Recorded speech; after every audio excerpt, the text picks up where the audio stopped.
Svatý Otče, Your Holiness, blíží se rozhodující termín. the decisive term is drawing near. Vystoupíte buď jako světec, anebo jako apostata, jako reformátor, anebo jako rozkolník církve.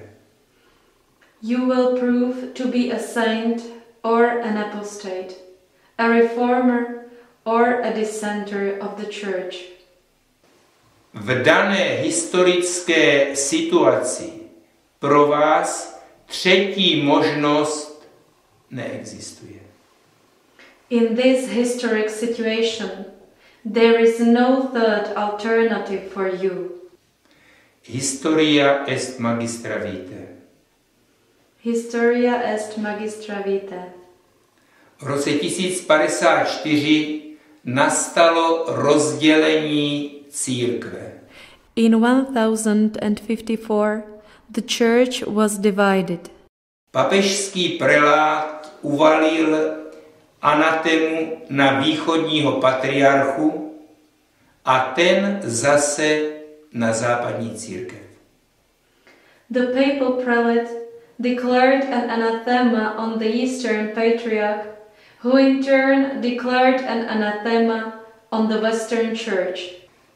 Koncem 14. století západní církev prodělávala vnitřní krizi. At the end of the 14th century, the Western Church underwent an internal crisis. Jediným řešením bylo činit pravdivé pokání. The only solution was true repentance. V centru Evropy, v Čechách, nastalo probuzenecké hnutí. In the center of Europe, in Bohemia, a revival movement arose. Jeho kazateli byli Jan Milíč z Kroměříže a Tomáš Waldhauser. The preachers were John Milíč of Kroměříž and Thomas Waldhauser. V té době byli 3 papežové, kteří se navzájem exkomunikovali. There were 3 popes at the time who excommunicated each other. Svatokupectví a zlořády v církvi vyprovokovali husitské války. Simony and abuses in the church provoked the Hussite wars. Církevní farizeové se ani tímto nepoučili. Nekonali pokání a ani ho nedovolili. Nevertheless, church Pharisees were not taught a lesson. They neither repented themselves nor allowed others to repent.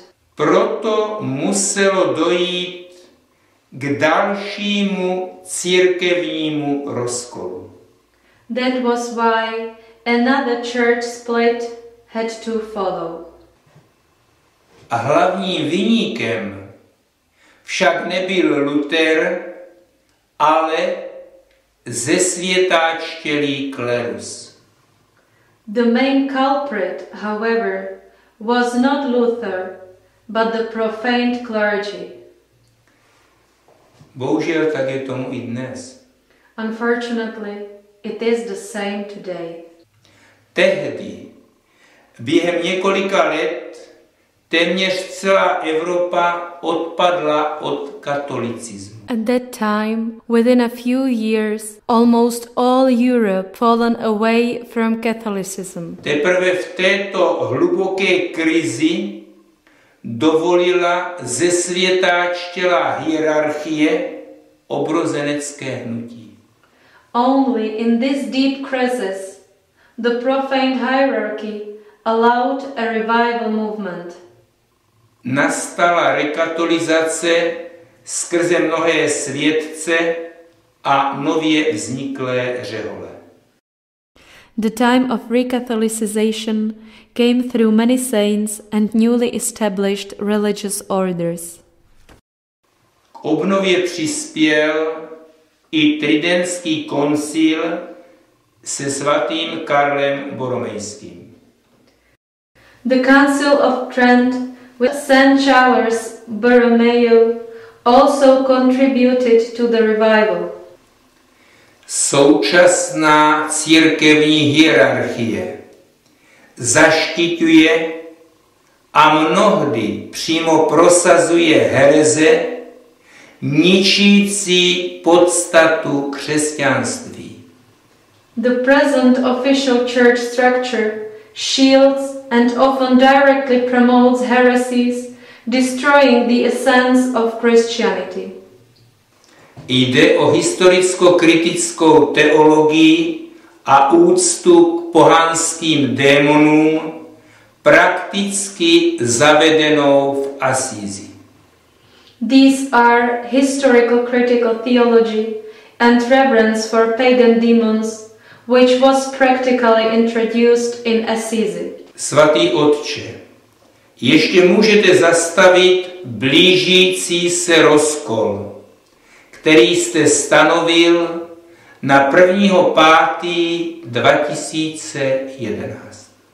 Your Holiness, you can still stop the impending split, which you have timed for the 1st of May 2011.